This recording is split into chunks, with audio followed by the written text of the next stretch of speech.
നാളെ ആരാണ്ട് മന്ത്രി വണ്ടി ഓടിക്കും, മന്ത്രി ഹെവിയുണ്ട്. ഹെവിയും അതിനേക്കാളും വലിയ ഹെവി ഉണ്ടല്ലേ. ഇന്റർനാഷണൽ ലൈസൻസ് വരെയുള്ള ആളാണ് ഞാൻ. ഗ്രാമപ്രദേശങ്ങളിൽ ഓടുന്ന ചെറിയ വണ്ടികൾ, ഇടവഴികൾ, ജനകീയാസൂത്രണ പഞ്ചായത്ത്, ബ്ലോക്ക് പഞ്ചായത്ത്, ജില്ലാ പഞ്ചായത്ത്, ഗ്രാമപഞ്ചായത്ത് സംവിധാനത്തിൽ അനേകം ചെറിയ റോഡുകൾ കേരളത്തിലുണ്ടായിരുന്നു. ഈ റോഡുകളൊന്നും വണ്ടിയില്ല. ഈ വണ്ടി പ്രൈവറ്റ് ബസ്സോ സർക്കാർ വണ്ടിയോ കണ്ടിട്ടില്ലാത്ത മേഖലകളുണ്ട് കേരളത്തിൽ. ഞാനൊരു കണക്കെടുത്തു. ഈ രണ്ടു തരം വണ്ടികളും എത്തിയിട്ടില്ലാത്ത റോഡുകൾ കണ്ടെത്താൻ, വഴികൾ കണ്ടെത്താൻ ബഹുമാനപ്പെട്ട MLA-മാരെ ഈ സംസ്ഥാനത്തെ മുഴുവൻ MLA-മാർക്കും കത്തെഴുതി ചുമതലപ്പെടുത്തി.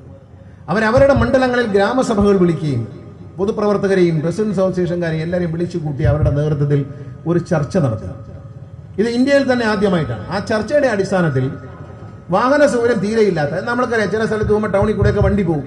പക്ഷെ ഉൾപ്രദേശത്ത് പാവപ്പെട്ടവര്, തൊഴിലാളികള്, തോട്ടം തൊഴിലാളികള്, പിന്നെ പട്ടികജാതി പട്ടികവർഗത്തിൽപ്പെട്ടവർ, ആദിവാസി കോളനികൾ, ഇങ്ങനെയുള്ള പ്രദേശങ്ങളൊക്കെ അവിടെയൊക്കെ ആ ട്രൈബൽ സെറ്റിൽമെന്റിലും കാര്യങ്ങളിലൊക്കെ വണ്ടികൾ പോകുന്നില്ല. അവർ വണ്ടി കണ്ടിട്ടേ ഇല്ല, പൊതുഗതാഗതമില്ല. അവര് മണിക്കൂറുകളോളം നടന്ന് ഓട്ടോറിക്ഷയിൽ കയറി ജീപ്പിൽ തൂങ്ങിക്കിടന്നൊക്കെയാണ് യാത്ര ചെയ്യുന്നത്. ഇതൊന്ന് മാറ്റണം എന്ന ഉദ്ദേശത്തോടുകൂടി മന്ത്രിയായ വന്ന ഉടൻ തന്നെ ഞാൻ ബഹുമാനപ്പെട്ട മുഖ്യമന്ത്രിയുടെ അനുമതി വാങ്ങിച്ചു. ഇന്ത്യയിൽ ആദ്യമായി കേരള സംസ്ഥാനം റൂട്ട് ഫോർമുലേറ്റ് ചെയ്യാൻ പോവുകയാണ്. ഇന്ത്യയിലെ മോട്ടോർ വെഹിക്കിൾ നിയമത്തിലുള്ള ഈ വകുപ്പ് എടുത്തുപയോഗിക്കാത്ത സംസ്ഥാനങ്ങൾ മുമ്പിൽ കേരളം ആദ്യമായി സ്വകാര്യ വാഹനങ്ങളോ KSRTCയോ ഒന്നും തന്നെ പോകാത്ത മേഖലകളിൽ പൊതുമേഖലത്തെ ശക്തിപ്പെടുത്താൻ പ്രൈവറ്റ് ബസ് അനുവദിക്കാൻ റൂട്ട് ഫോർമുലേറ്റ് ചെയ്യാൻ തീരുമാനിച്ചു. MLA-മാരെങ്കിൽ ജനകീയ സഭ കൂടി കഴിഞ്ഞ നിയമസഭ 2 ദിവസം മുമ്പ് നിയമസഭാ സമ്മേളനത്തിൽ പ്രഖ്യാപിച്ചിട്ടുണ്ട് 503 പുതിയ റൂട്ടുകൾ.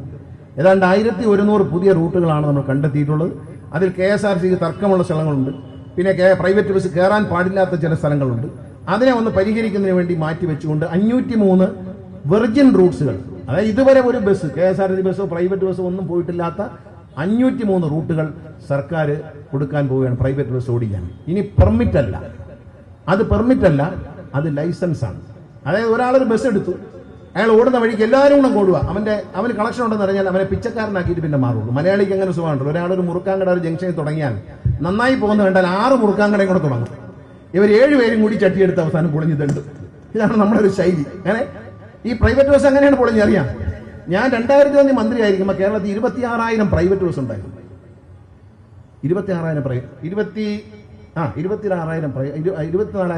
ബസ് ഉണ്ടായിരുന്നു. അത് കഴിഞ്ഞ് 2006 ആയപ്പോഴത്തേക്കും പ്രൈവറ്റ് ബസ് അങ്ങ് വർദ്ധിച്ചു. ഗൾഫുകാരെല്ലാം പ്രൈവറ്റ് ബസ് എടുക്കുക. അങ്ങനെ 28,000 പ്രൈവറ്റ് ബസ് കേരളത്തിലുണ്ടായിരുന്നു. എന്ന് 2001 ഞാൻ മന്ത്രിയാവുന്നത്. 2006 ആയപ്പോൾ 28,000 പ്രൈവറ്റ് ബസ്സായി. ഇപ്പൊ കേരളത്തിൽ എത്ര പ്രൈവറ്റ് ബസ് ഉണ്ടെന്നറിയാം? 7,000 താഴെ പ്രൈവറ്റ് ബസ്.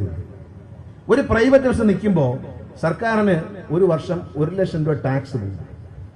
ഒരു പ്രൈവറ്റ് ബസ് നിൽക്കുമ്പോൾ 3 പേർക്ക് ശരാശരി ജോലി പോകും. ഒരു ഡ്രൈവർ, ഒരു കണ്ടക്ടർ, ഒരു ക്ലീനർ, 3 പേർക്ക് ജോലി പോകും. അങ്ങനെ 28,000-ൽ നിന്നും 7,000 താഴെ വരുമ്പോൾ എന്തുമാത്രം ബസ്സുകൾ ഈ രാജ്യത്ത് നിന്നു, എത്രമാത്രം ഇവരെ മിനിമം 50 മുതൽ 100 ലിറ്റർ ഡീസൽ അടിക്കും ഒരു ദിവസം. ഇതിന്റെ ടാക്സും കേരള സർക്കാരിന് കിട്ടേണ്ടതാണ്. നമ്മുടെ ഖജനാവ് ചോരുന്നത് ഇങ്ങനെയാണ്. അങ്ങനെ ഈ പ്രസ്ഥാനം കാരണം എന്താണെന്നറിയാം? 2 മത്സരങ്ങളാണ്. ഒന്ന് KSRTC പ്രൈവറ്റ് ബസ്സുകാരും കൂടെ ചേർന്ന് മത്സരിക്കുക. KSRTC ജീവനക്കാരും ഒന്ന് ഭരിക്കുന്ന മന്ത്രിമാരോട് പറഞ്ഞു കൊടുക്കും, പ്രൈവറ്റ് ബസ്സുകാരന്റെ കുത്തക ഇപ്പൊ തകർക്കണം, അവന്റെ തലയ്ക്ക് കയറി ഓടാം. ഞാൻ മന്ത്രിയായപ്പോഴേ പറഞ്ഞു, പ്രൈവറ്റ് ബസ്സുകാരന്റെ തലയ്ക്ക് കയറി ഓടുന്നില്ല. പ്രൈവറ്റ് ബസ്സുകാരെ വരാത്തടത്ത് ഒരുപാട് സ്ഥലം KSRTCക്ക് അവസരമുണ്ട്, കുത്തകയുള്ള സ്ഥലങ്ങളുണ്ട്, അവിടെ ഓടാം, ഉള്ള പൈസ എല്ലാം മാറാം. ഏത് യാത്രക്കാരുണ്ടെങ്കിലും അവിടെ വണ്ടി ഓടിക്കൂല. പകരം പ്രൈവറ്റ് ബസ്സുകാരൻ തന്റെ പിന്നെ മുറുക്കാൻ കടക്കാരന്റെ കഥ പോലെയാണ്, അവിടെയാണ് കയറി കളി. എന്നാ പ്രൈവറ്റ് ബസ്സുകാരെന്താ വിചാരിക്കും, മറ്റൊരു ബസ് എടുത്ത് കേട്ടോ, അവന് നല്ല കളക്ഷനാ, അടുത്ത ഒരു പെർമിറ്റിനെ അപേക്ഷിച്ച് സമയം അവന്റെ 2 മിനിറ്റ് മുമ്പിൽ. ഇവരെല്ലാം മത്സരിച്ച് ഓടിച്ച് എത്ര ആളുകളെയാണ് വണ്ടി ഇടിച്ചു കൊന്നത്? ഈ 28,000 വണ്ടിയിൽ നിന്ന് 7,000 വണ്ടി താഴെ പോയതും പോരാ, ഇവര് റോഡിൽ എടുത്ത ജീവൻ എത്രയാണ് ഈ മത്സര ഓട്ടത്തിൽ? ഈ മത്സരം അവസാനിപ്പിക്കാൻ ഈ ലൈസൻസ് എന്ന സംവിധാനം വരുമ്പോൾ ഒരു റൂട്ടിലേക്ക് 2 വണ്ടിയെ പാടുള്ളൂ എന്ന് MLA-മാരുടെ അധ്യക്ഷതയിൽ യോഗം ചേർന്ന് തീരുമാനിച്ചിട്ടുണ്ടെങ്കിൽ ആ 2 വണ്ടി, 5 വണ്ടിക്ക് പോസിബിലിറ്റി ഉണ്ടെങ്കിൽ 5-ൽ നിന്ന് 6ാമതൊരു വണ്ടി കോടതി പോയാലും കിട്ടൂല. അതാണ് നിയമത്തിന്റെ വ്യവസ്ഥ. എങ്ങും പോയി വാങ്ങിക്കാൻ കൂല. ഇതാദ്യം ചെയ്തത് എന്റെ പിതാവാണ്. തിരുവനന്തപുരം സിറ്റിയിൽ 103 വണ്ടി വെച്ച് പ്രൈവറ്റ് ബസ്സിനെ റൂട്ട് ഫോർമുലേറ്റ് ചെയ്ത് കേരളത്തിന്റെ ചരിത്രത്തിൽ ആദ്യം ചെയ്തത് എന്റെ പിതാവ് ശ്രീ R. ബാലകൃഷ്ണപിള്ളയാണ്. അദ്ദേഹം ചെയ്തതിന്റെ പേരിൽ ഇന്നും കോടതി പോയപ്പോൾ 104ാമതൊരു ബസ്സിന് പെർമിറ്റ് കിട്ടൂല.